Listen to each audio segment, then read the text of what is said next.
열왕기상 15장 16절에서부터 22절까지 있었던 이 남유다 아사 왕과 이스라엘 왕 바아사 사이의 전쟁에 관련돼서는 이번 주 주일날 말씀을 전하도록 하겠습니다. 그리고 나머지 부분 오늘 읽었었던 말씀 23절과 24절의 말씀을 역대하에 있는 평행본문하고 같이 오늘 말씀을 전하고자 합니다. 이 마지막을 장식하는 말입니다. 열왕기 상에 있었던 말씀보다 역대하에 있는 말씀은 이것을 보다 자세하게 기록하고 있습니다. 아사의 남은 사적과 모든 권세와 그가 행한 모든 일과 성읍을 건축한 일이 유대왕 역대의 지략에 기록되지 아니하였느냐라고 하면서 다시 한번 그가 기록한 것이 이 본인의 상상력에 의하지 않고 기록물에 의존하고 있음을 명확하게 하고 있습니다. 그런데 그는 마지막에 늙음하게 발에 병이 들었다라고 기록을 합니다. 이 늙음하게라는 것을 통해서 마치 나이가 들면 자연적으로 병이 드는 것처럼 보여주고 있습니다. 그러나 역대하 16장을 보면 이 늙음하게라는 말이 빼고 역대하 16장 12절에만 아사가 왕이 된 지 39년에 그의 발이 병들어 매우 위독했으나 병이 있을 때 그가 여호와께 구하지 아니하고 의원들에게 구하였더라. 13절 아사가 왕위에 있은 지 41년 후에 죽어 그의 조상들과 함께 누우매라고 되어 있음으로써 이 늙음하게 발에 병이 들었던 것이 단순히 나이가 많아서 들게 된 병이 아님을 시사하고 있습니다.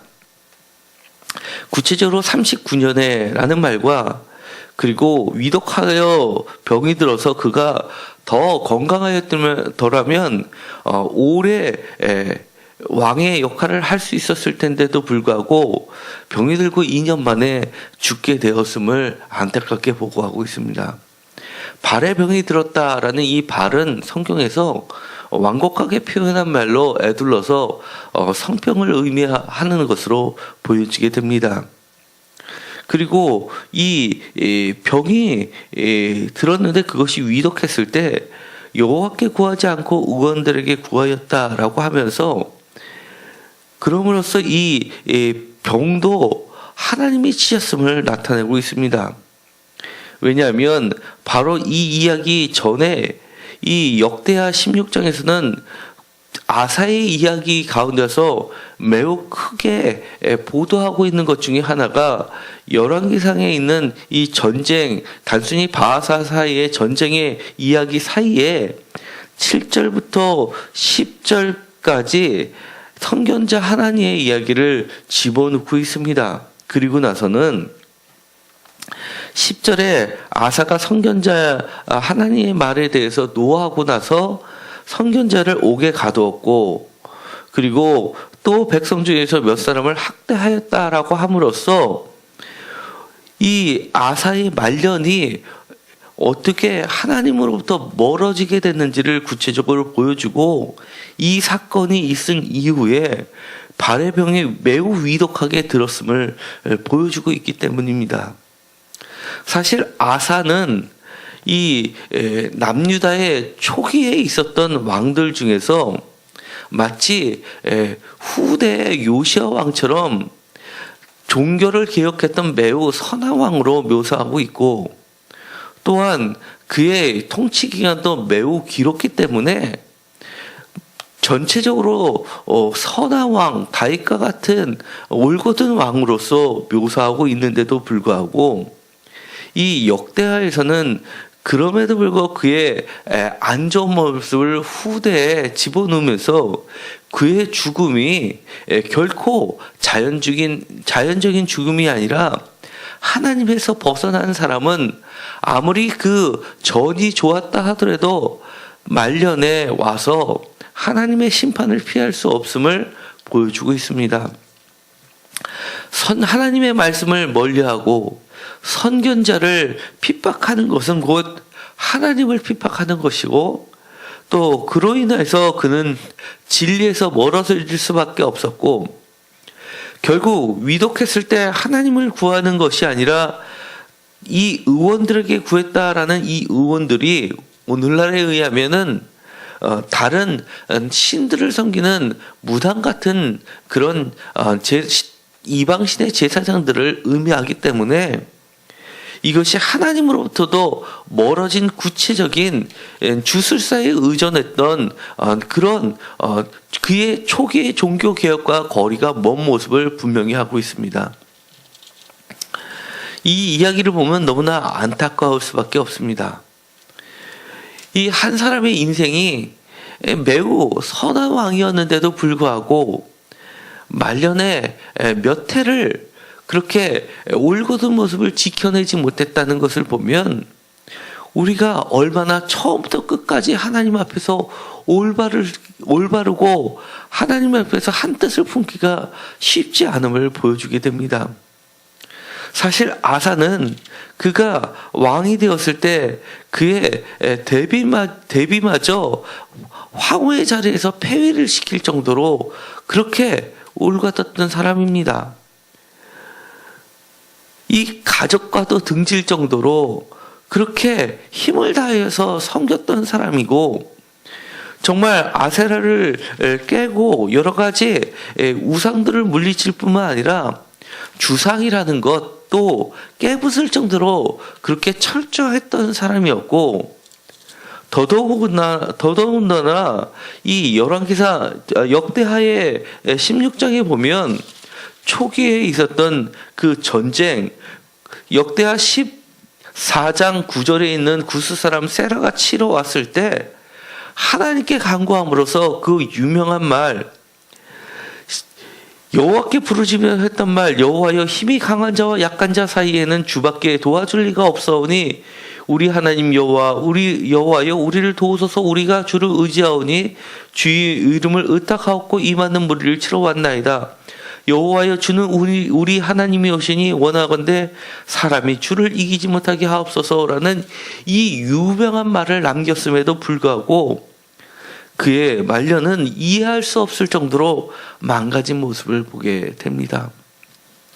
다시 한번 우리가 지금 내가 하나님을 잘 섬긴다고 끝까지 자동적으로 잘 섬길 수 있다라고 자만하지 마시고 늘 깨어서 우리의 신앙생활을 하나님께 맞추는 우리들이 되었으면 좋겠습니다.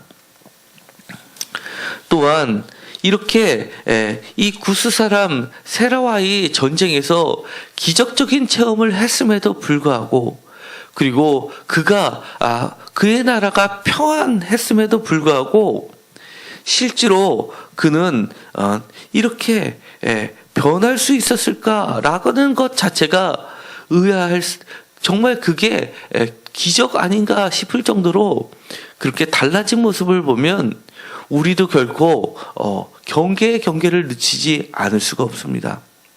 아사왕 전체를 놓고 봤을 때 평화를 누렸던 왕이라고 열왕기 상이나 역대하는 공통적으로 이야기합니다. 잠깐 이 지도를 보면 더욱 우리가 그가 누렸던 평화에 대해서 하나님께서 평화를 주셨으며라는 것이 역대하 초기에 기록되고 있었던 반복되는 무려 7번이나 평화를 이야기할 정도로 뚜렷한 특징을 이루고 있습니다. 이 남유다의 아사왕 때 보면 그때 북이스라엘의 상태를 보면 먼저 여로보암 1세, 초대왕이었던 여로보암 1세가 아사 때 바뀌게 됩니다. 그리고 그의 아들 나답이 오게 되고, 나답이 2년만 통치하고 나서 바하사에 의해서 쿠데타를 통해서 죽게 됩니다. 그리고 바하사에 의해서 여로보암 모든 왕의 숨이 붙어 있는 자들은 왕가들은 전부 다 죽게 되고 몰살당하게 되고, 그리고 바하사 그 뒤에 엘라가 왕이 되지만 그의 바하사의 아들 엘라는 다시 시므리에 의해서 신하에 의해서 쿠데타로 죽게 되고, 이 시므리는 단 7일만 왕이 되는 사람이 되게 됩니다. 그리고 다시금 이 엘라의 신하였던 오므리에 의해서 시므리는 다시금 죽게 되고, 이 오므리가 왕이 되고 그 유명한 오므리 왕가, 아비 소속되어 있는 오므리 왕가가 등장이 됩니다. 이렇게 보면 아사 왕 때만 하더라도 무려 4개의 왕이 바뀌게 됩니다. 그리고 그의 아들 여호사밧 때는 그 이후에도 3개의 왕조가 북이스라엘은 교체되는 사건이 발생합니다. 아사와 그의 아들 여호사밧 때만 2세대 이 왕이 자기의 아들에게 평화롭게 넘긴 그 세대에 북이스라엘은 무려 7개나 걸쳐서 왕이 바뀌는 그 혼란의 시간에 비해서 이 아사 왕은 하나님께서 정말 평화를 주셨구나, 이 평화는 내가 만든 평화가 아니었구나를 알 수밖에 없었는데, 이 하나님이 주신 이 평화를 마치 내가 이룩한 평화인 것처럼 생각하고, 이제는 선지자와 또 백성들을 손을 대는 것이 전혀 두렵지 않게끔까지도 그렇게 나아가 버린 왕을 보게 되는 겁니다. 마지막에 이렇게 이야기합니다. 역대하에서는 이렇게 이야기합니다. 그것을 장사를 이야기하면서 극진히 그에게 장사했음을 보여주게 됩니다. 그리고 그것을 위하여 많이 분양하였더라라고 되어 있는데, 이 분양은 이 왕을 마치 우상처럼 경배했다는 것이 아니라 표준성 번역에서 번역하듯이 그의 죽음을 애도하려고 큰 불을 밝혔다라는 장례식의 분양으로 이해해야 합니다.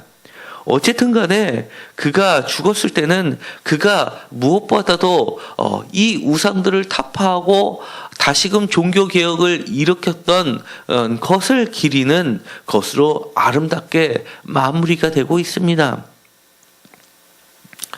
그것으로 보아서 하나님께서도 이 아사의 죽음이 얼마나 안타까웠는지를 우리는 짐작할 수가 있습니다. 우리도 우리의 삶이 평생에 걸쳐서 처음부터 끝까지 하나님만을 올곧는 신앙이 갖는다는 것 얼마나 쉽지 않다는 것을 다시 한번 기억하고, 정말 처음부터 끝까지 하나님 만나는 그 날까지 하나님이 우리에게 베풀어 줬었던 그 은혜를 날마다 기억하고 되새기면서 끝까지 하나님 앞으로 나아가는 자들이 모두 되는 축복받은 자들이 되기를 간절히 축원드립니다. 기도하고 마치기로 하겠습니다. 하나님, 우리가 평화로울 때 때로는 그 평화가 마치 내 힘으로 이룩한 평화처럼 착각할 때가 있습니다. 사실은 하나님께서 평화를 허락해 주셔야지만 우리가 그 평화를 누릴 수 있다는 걸 다시 한번 기억하게 하여 주옵소서. 혼란을 거듭할 때 참된 평화의 근원이 하나님으로부터 났음을 우리가 생각한다면, 오늘날의 이 어지럽고 혼탁한 이 시대에 하나님만을 바라보고 하나님께 의지하고 간구하는 자들이 되게 하여 주옵소서. 한 가지 더욱 우리가 하나님께 간절히 간구하는 것은 처음부터 끝까지 일평생 올곧은 마음으로 하나님 만나는 그날까지 흐트러지지 않고 하나님만을 전심으로 쫓아가는 우리들이 되게 주님 축복하여 주옵소서. 예수 그리스도의 이름으로 기도드렸습니다. 아멘.